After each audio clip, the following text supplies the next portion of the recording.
नमस्कार दोस्तों, मैं पवन कुमार एक बार फिर से आपका स्वागत करता हूं आपके अपने चैनल कॉमर्स नेटवर्क पे। हम कर रहे हैं एनटीए नेट 2020 के लिए प्रिपेयर, और जो हमारा टॉपिक है वो है पेपर नंबर 2 कॉमर्स। हम कर रहे हैं बिजनेस इकोनॉमिक्स। आज क्लास नंबर है 6। इससे पहले मैं 5 क्लासें ले चुका हूं। अगर आपने पाँचों क्लासें नहीं देखी हैं तो मैं आपसे रिक्वेस्ट करूंगा कि पहले पाँचों क्लासें देखें, उसके बाद आज की क्लास पे आएँ। इसके साथ ही मैं आपको इन्फॉर्म कर दूं कि जो जून में आपके एग्ज़ाम होने वाले थे वो शिफ्ट हो गए हैं, तो अब वो जून में नहीं होंगे और मेरे साथ जुलाई में भी चांसेस कम है एग्ज़ाम होने के। तो जैसे कोई नई डेट आएगी मैं आपको अनाउंस कर दूंगा, फिर इन्फॉर्म कर दूंगा। लेकिन आप घर पे जब तक खाली मत बैठिए, प्रिपरेशन करते रहिए। चलिए फिर ज़्यादा समय ना लेते हम स्टार्ट करते हैं। तो पहला क्या है कि एक्सप्लिसिट कॉस्ट क्या होती है एग्जैक्ट। तो नॉर्मली क्या होता है कि कॉस्ट दो पार्ट में बांटी गई है। पहली है एक्सप्लिसिट और सेकंड क्या है हमारा इम्प्लिसिट कॉस्ट होती है। अब देखिए एक्सप्लिसिट क्या कॉस्ट क्या होती है, ये एक्चुअल मनी है, फिर एक्चुअल एक्सपेंडिचर है जो हम रियल में करते हैं। किसे करते हैं? आउटसाइडर को। किसे करते हैं? आउटसाइडर को। वो क्या कहलाती है? वो हमारी कहलाती है एक्सप्लिसिट कॉस्ट। एग्जाम्पल के थ्रू मैं आपको बताना चाहूँ तो ऐसे समझ लीजिए कि मान लीजिए कि आपकी कोई शॉप है और आपने क्या कर रखा है कि एक लड़का या फिर जो भी वर्कर है वो आपने शॉप पे लगा रखा है, और आप उसे क्या देते हैं? उसे सैलरी पे करते हैं मंथली। तो जो मंथली सैलरी आपने पे करी वो क्या कहलाती है? एक्सप्लिसिट कॉस्ट कहलाती है। क्लियर? दूसरा एग्जांपल ऐसे मान लीजिए कि आपकी क्या है, कोई फर्म है या कोई कंपनी है, तो उसमें काम करने वाले वर्कर, तो वो जितने भी वर्कर आप पेमेंट कर रहे हैं, चाहे जो भी एक्सपेंस पे कर रहे हैं, तो वो क्या कहलाती है? हमारी एक्सप्लिसिट कॉस्ट कहलाती है। नॉर्मली क्या होता है, ये आउटसाइडर को पे किया जाता है for hiring their factory service. किस लिए? फैक्ट्री सर्विस के लिए। क्लियर? आई होप आपको समझ आ गया होगा एक्सप्लिसिट कॉस्ट क्या होती है। काफ़ी इजी वे में लिखा भी है। It is the actual money expenditure on the input और output made to outsider for hiring their factor service. Clear? यानी कि कोई भी बाहरी व्यक्ति जो किसी भी संस्था के अंदर कार्यरत होता है या कार्य करता है, तो हम उसे जो भी पेमेंट करते हैं वो क्या कहलाती है? हमारा एक्सप्लिसिट कॉस्ट कहलाती है। क्लियर? अब देखिए अगला क्या है, इम्प्लीसिट। क्या नाम है इसका? इम्प्लीसिट। अब देखिए कोई इम्प्लीसिट क्या बोला? It is the estimate value of the input by the owner of including normal profit. Normally क्या है कि वो कॉस्ट होती है जो क्या होता है, ऑनर खुद अपने पास से लगाता है। क्लियर? अब जैसे मान लीजिए कि आपकी एक फर्म है और फर्म में क्या होता है, आप उसके ऑनर हैं। अब जब आप ऑनर है तो क्या आपको, आप मान लीजिए कि अब आप काम कर रहे हैं उसमें। जब आप काम करते हैं तो देखेंगे जितने भी आपके एफर्ट्स हैं, जो भी आपकी मेहनत है, नॉर्मली आप देखते हैं कोई वर्कर है तो कितना काम करेगा भाई? सुबह 10 से आएगा तो 6 बजे तक काम करेगा, या फिर अगर सुबह 9 बजे आता है तो 5 बजे तक करेगा, तो सिर्फ 8 घंटा काम करता है। लेकिन जो ऑनर होता है वो 8 घंटा नहीं करता, वो आप देखो वो 24 आवर वर्क ही करता रहता है। वो कैसे करता है? आप देखिए सारे अकाउंट्स मेंटेन करना, रिकॉर्ड रखना सब कुछ, उसके बाद फिर बिजनेस डील करना, घर पे बैठ के भी मेंटेन चेक करना, ढूंढना भाई कोई पार्टनर मिल जाए, कहीं से इन्वेस्टमेंट मिल जाए हम लोगों को, या फिर प्रमोशन करना, प्रमोट करना, नए नए जरिए ढूंढना, आइडिया लगाना, नए नए एक्सपेरिमेंट के बारे में सोचना, विचार करना है। सब के सब क्या कहलाती है? अब देखिए कहीं ना कहीं आप एफर्ट्स तो कर रहे हैं ना, एक नॉर्मल वर्कर से ज़्यादा एफर्ट्स होते हैं, तो वो इम्प्लिसिट कॉस्ट कहलाती है। अब देखिए आम शब्दों में अगर बताऊं कैसे याद रखना है, तो देखिए इनका नाम ही बता देते हैं भाई, इम्प्लिसिट और एक्सप्लिसिट कॉस्ट क्या होती है। देखिए क्या लिखा है भाई, एक्सप्लिसिट। आप देखेंगे इसके जो दो वर्ड हैं वो क्या है, ई एक्स। क्लियर? और आप जब इसे करते हैं तो क्या बनता है, आई एम। तो ई एक्स माने क्या होता है, एक्स्ट्रा, यानी कि जो बाहर से है, और आई एम माने होता है कि आई एम, यानी कि मैं खुद, यानी कि जो मैं खुद अपनी तरफ से एफर्ट्स कर रहा हूँ, मेहनत कर रहा हूँ, तो वो क्या कहलाती है, इम्प्लिसिट कहलाती है। और जो एक्स्ट्रा जितना भी कहलाता है वो एक्सप्लिसिट कॉस्ट कहलाती है। क्लियर? काफ़ी आसान है। ई एक्स से क्या है, एक्स्ट्रा, और आई एम से क्या है, आई एम, यानी कि मेरा खुद का। क्लियर? आई होप आपको समझ आ गया होगा एक्सप्लिसिट और इम्प्लिसिट क्या होता है। देखिए इधर एक छोटा सा डिफरेंस है जो आपको दिख जाएगा। देखिए एक्सप्लिसिट कॉस्ट क्या है, पेमेंट मेड टू आउटसाइडर, ऐसी पेमेंट जो आउटसाइडर वो करते हैं। Implicit cost of self supplied factor क्या है, जो खुद के द्वारा, सेल्फ के द्वारा, इधर क्या है आउटसाइडर। तो ये क्या है, दोनों के बीच में डिफरेंस है। देखिए वेजेस पे करी या फिर interest on capital. Interest on capital है जो आपको रिसीव होता है, वो इम्प्लिसिट कॉस्ट कहलाती है। क्लियर। अब देखिए अपॉर्चुनिटी कॉस्ट क्या होती है, कैसे मेंटेन करते हैं, सबको पता है भाई अपॉर्चुनिटी कॉस्ट क्या होती है। नॉर्मली इधर लिखा है opportunity cost is cost of the next best alternative for gone.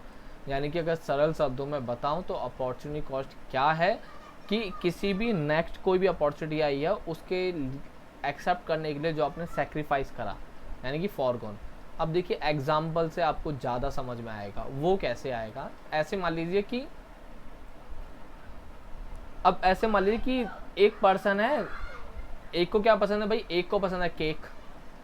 Clear. और एक को क्या पसंद है भाई, एक को पसंद है हमारी टिक्की खाने में। दोनों है, एक को क्या पसंद है, केक पसंद है, टिक्की पसंद है। अब आपकी जो मॉम है ना, वो आपको ऑप्शन देती हैं। क्या ऑप्शन देती हैं, वो आपसे कहती हैं कि भाई आप एक का चुनाव कर सकते हैं, या तो केक खाइए या फिर टिक्की खाइए, एक ही चीज़ मिलेगी, दोनों नहीं मिलेगी। तो आपने मान लीजिए आपने क्या करा, आपने चुनाव करा भाई मैं केक खाऊंगा। तो आपने जब केक को सेलेक्ट करा या फिर चुनाव करा केक का, तो जो आपने छोड़ा, यानी कि आप टिक्की नहीं ले रहे, सैक्रिफाइस करा है, तो ये सैक्रिफाइस जो करा है ना, यही आपकी अपॉर्चुनिटी कॉस्ट कहलाती है। क्लियर। जो आपने सैक्रिफाइस करा वो क्या है, आपकी अपॉर्चुनिटी कॉस्ट कहलाती है। डन। काफ़ी आसान है। दूसरा एग्जाम्पल चाहिए तो ऐसे मान लीजिए कि आपको क्या करना है कि इस कॉलेज की बात करते हैं भाई, आपको पढ़ाने का मौका मिले और आप क्या है, आप यूनिवर्सिटी ऑफ दिल्ली यानी कि ड्यू में आपको एक मौका मिला और एक BHU में आपको मौका मिला, यानी कि बनारस हिंदू यूनिवर्सिटी। आप असिस्टेंट प्रोफेसर बन गए और आपको ड्यू से भी लेटर आ गया और BHU से भी लेटर आ गया, दोनों से लेटर। लेकिन आप क्या है, मान लीजिए कि आपने क्या करा, आपने ड्यू का चुनाव करा, भाई यूनिवर्सिटी ऑफ दिल्ली आपने सेलेक्ट करा जॉब के लिए, और BHU का आपने कर दिया त्याग कि भाई मैं इसमें जॉब नहीं करूँगा, मैं ड्यू को सेलेक्ट करूँगा। तो जो आपने त्याग करा वो अपॉर्चुनिटी कॉस्ट है आपके लिए। क्लियर। और ज़रूरी नहीं कि भाई ड्यू ही है, ऐसा भी हो सकता है आपके केस में कि क्या हो कि आप क्या कर रहे हैं कि भाई BHU चुन रहे हैं। अगर मान लीजिए जो बच्चा BHU से पास आउट है, जिसने बनारस हिंदू यूनिवर्सिटी से अपनी मास्टर्स करी है, तो वो BHU को चुनाव करेगा। उसने BHU को चुना और ड्यू को क्या करा है, ड्यू को सैक्रिफाइस कर दिया, भाई ड्यू में नहीं जाऊंगा। तो ये ड्यू जो हुआ है, ये ड्यू आपकी क्या है भाई, ये आपकी अपॉर्चुनिटी कॉस्ट होगी। क्लियर। काफ़ी आसान था। फिर भी किसी को डाउट है तो कमेंट सेक्शन में कमेंट कर सकता है, मैं उसको रिप्लाई कर दूंगा। नॉर्मली क्या है कि एग्जाम में ना काफ़ी बेसिक टर्म पूछी जाती हैं जिनको हम नेगलेक्ट कर देते हैं, यार ये तो कर लेंगे टाइम आने पे, लेकिन ऐसा नहीं है, एग्ज़ाम के लिए आपको प्रिपेयर करना ही पड़ेगा। अगला क्या है, फिक्स्ड कॉस्ट की बात करते हैं। फिक्स्ड कॉस्ट क्या होती है, नाम से ही पता पड़ रहा है कि भाई जो क्या है फिक्स है। कैसी है, फिक्स है। अब फिक्स कॉस्ट तो यानी कि जो फिक्स है, अब fix cost refer to those cost which do not vary directly with the level of output. क्या है, जो डायरेक्टली क्या है वरी ना करे, देखिए डू नॉट यानी कि जिसमें कोई चेंजेस ना आए। अब एग्जांपल समझ लीजिए कि आप देखते हैं कि आपकी एक फैक्ट्री है। अब जब फैक्ट्री होती है तो आप देखिए भले ही उसमें प्रोडक्शन मत करिए और मैन्युफैक्चरिंग मत करिए, तो उस केस में क्या होगा, आप एक चीज़ तो देखेंगे, वो क्या देखेंगे कि भले ही फैक्ट्री क्या है आपकी बंद पड़ी है, लेकिन भाई रेंट तो पे करोगे ना आप, रेंट तो आप पे करोगे ना। ऐसा तो नहीं भाई काम नहीं हो रहा तो रेंट पे नहीं करना मुझे, या फिर जो इलेक्ट्रिसिटी बिल है भाई, जो इलेक्ट्रिसिटी आएगी वो तो आपको पे करना पड़ेगा ना। तो ये क्या है, सॉरी इलेक्ट्रिसिटी नहीं, ये रेंट जो है ये आपका रेंट हो गया आपका, या फिर आपका हाउस टैक्स हो गया। तो ये सब चीज़ें क्या है, भले ही उसे यूटिलाइज करिए या मत करिए, आपको पे ही करना पड़ेगा। तो ये फिक्स्ड कॉस्ट कहलाती हैं। डन।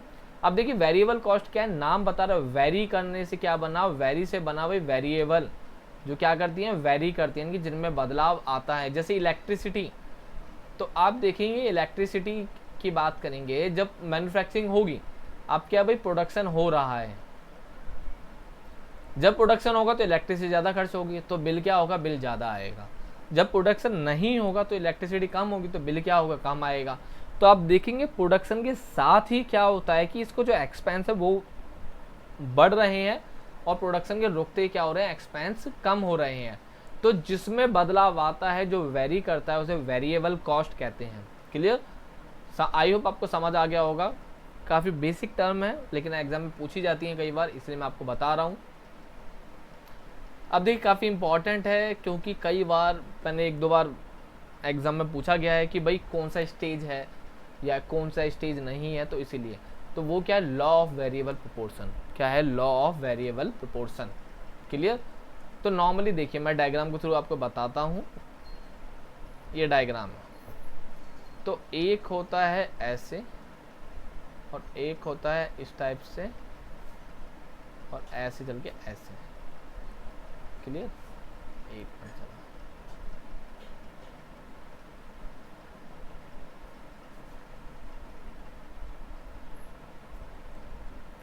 तो पहला फेस देखिए, इसके ना 3 फेस है, 1 2, 1 मिनट जरा सही से बनाना है ना, थोड़ा आगे पीछे हो रहा है।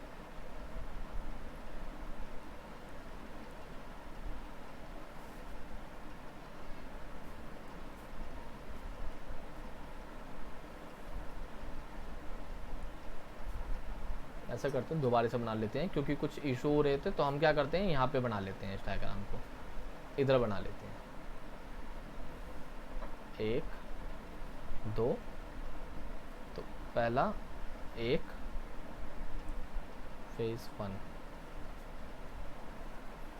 2,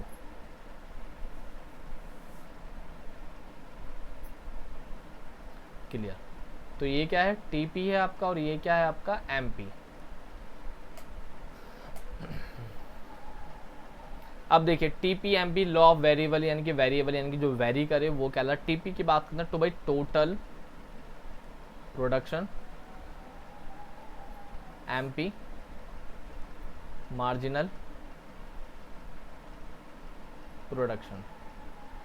क्लियर। ये गलत है, आपको ध्यान नहीं देना। तो आप देखते हैं जब डायग्राम को ध्यान से देखेंगे तो इस डायग्राम में 3 स्टेज हैं। अब वो 3 स्टेज कौन कौन सी हैं उसे हम बता देता हूँ मैं आपको। देखिए पहली स्टेज, फिर सेकंड, फिर थर्ड। तो पहली स्टेज आप देखेंगे तो देखेंगे टीआईपी क्या है, ये इंक्रीजिंग रेट से बढ़ रहा है, इंक्रीजिंग इन इंक्रीजिंग रेट। और टीपी क्या है, टीपी वही इंक्रीज हुआ, उतनी स्पीड से नहीं कि इंक्रीज तो हो रहा है। क्लियर। पहली स्टेज ये है। अब दूसरी स्टेज क्या है भाई, इंक्रीज तो हो रहा है लेकिन डिक्रीजिंग रेट से हो रहा है। डिक्रीजिंग रेट से कैसे, मान लीजिए पहले क्या था भाई, वो सीधा 10 से 20 बन गया पहली स्टेज में, लेकिन दूसरी स्टेज में क्या हुआ कि भाई 20 से 25 ही बना। मीन से देखिए कितना बड़ा, सीधा 10 बढ़ गया, और इधर कितना बड़ा भाई, 5 ही बढ़ा। तो आप देखेंगे जो पहले 10 था ना, 10 से बड़ा तो जरूर है लेकिन पहले से कम इसमें बढ़ोतरी हुई है, तो 5 यूनिट ही बढ़ा है। तो ये क्या, इंक्रीज तो हुआ पर क्या, डिक्रीजिंग रेट से, पहले से कम। और जो हम बात करते हैं हमारा एमपी क्या है, एमपी क्या हो गया भाई, एमपी हमारा हो गया डिक्रीज, यानी क्या हो गया, 0 हो गया है, स्टेज आ गई है हमारी। अब थर्ड स्टेज देखेंगे भाई, ये क्या है, ये डिक्लाइन हो रहा है, नीचे की तरफ गिर रहा है। और जो हमारा एमपी है, मार्जिनल जो प्रोडक्शन है वो क्या है, वो नेगेटिव हो गया। क्लियर। 3 स्टेज हैं, ये काफ़ी इंपॉर्टेंट है। देखिए पहला क्या है, टीपी क्या होता है, इंक्रीजिंग रेट से बढ़ेगा और एमपी इंक्रीज होगा। सेकंड टीपी क्या होगा, इंक्रीज तो होगा बट कैसे होगा, डिक्रीजिंग रेट से। और ये एमपी क्या होगा, एमपी 0 हो जाएगा। थर्ड में डिक्लाइन हो जाएगा और ये माइनस हो जाएगा। अब देखिए हिंदी में बता देते हैं, तो क्या होगा, टीपी क्या होता है कि बढ़ती दर से बढ़ता है, और एमपी क्या है, एमपी में बढ़ोतरी होती है। सेकंड स्टेज में टीपी बढ़ता तो है पर वो घटती दर से बढ़ता है, और एमपी क्या होता है, एमपी हो जाता है 0। और तीसरी स्टेज जो आखिरी है वो क्या होता है कि टीपी क्या होता है, गिरने लग जाता है, नीचे हो गया, और जो एमपी है वो क्या हो गया, ऋणात्मक हो गया, माइनस में चला गया। देखिए इस डायग्राम को ये मैं आपको लिख के मैं समझा रखा है आपको, ताकि आपको याद रहे। तो देखेंगे TP rise at increasing rate, clear, और एमपी इंक्रीज हो रहा है। वही जो मैंने बताया कि पहले स्टेज क्या था, बड़ा तो सही, और ये क्या है, ये भी बढ़ रहा है लेकिन ये तेजी से बढ़ा, और ये क्या है, स्लो मोशन में बढ़ा। Second phase, TP rise at decreasing rate, ठीक है, कि राइज तो हुआ पर किससे राइज हुआ भाई, डिक्रीजिंग रेट से हुआ है। क्लियर। सेकंड स्टेज ये था, तो बढ़ोतरी तो हुई लेकिन धीमा सा ही बढ़ा। क्लियर। और एमपी क्या है, एमपी हमारा कहाँ पहुंच गया था भाई, एमपी 0 पे पहुंच गया था, ये बिंदु था हमारा जो 0 पॉइंट पे था। क्लियर। और जो थर्ड फेज था हमारा, थर्ड फेज देखिए टीपी क्या हो गया भाई, टीपी क्या हो गया, नीचे गिर गया, फॉल हो गया, ऋणात्मक गिर रहा है नीचे, और जो MP है वो क्या हो गया, ऋणात्मक हो गया। तो आप देख सकते हैं ऋणात्मक वो हो गया है। क्लियर?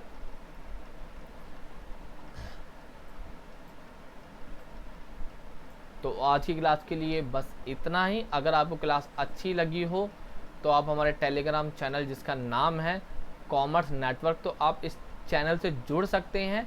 जितनी भी PDF हैं, जितने भी आपको नोट्स होते हैं, सब के सब PDF नोट्स सब के सब इसी एक चैनल पे अवेलेबल है, फ्री ऑफ कॉस्ट है, कोई पेमेंट नहीं करनी, सारे चार्जेस कुछ नहीं लगते हैं यहाँ पे, सब कुछ फ्री है। आप इजीली ज्वाइन करिए और जितने भी नोट्स हैं PDF है आप उन्हें पढ़िए, आपको एक्स्ट्रा बुक की ज़रूरत ही नहीं पड़ेगी। सारे नोट्स एक ही जगह पे अवेलेबल हैं। और अगर आपको वीडियो पसंद आई हो तो यार लाइक करिए, सब्सक्राइब करिए एंड शेयर करिए। किसी को कोई डाउट है, कोई प्रॉब्लम है जो समझ ना आ रही हो, कोई पर्सनल इशू है, तो आप कमेंट सेक्शन में कमेंट कर सकते हैं, मैं आपको 100% रिप्लाई दूंगा। तो मिलते हैं अगली क्लास में, जब तक बाय एंड टेक केयर।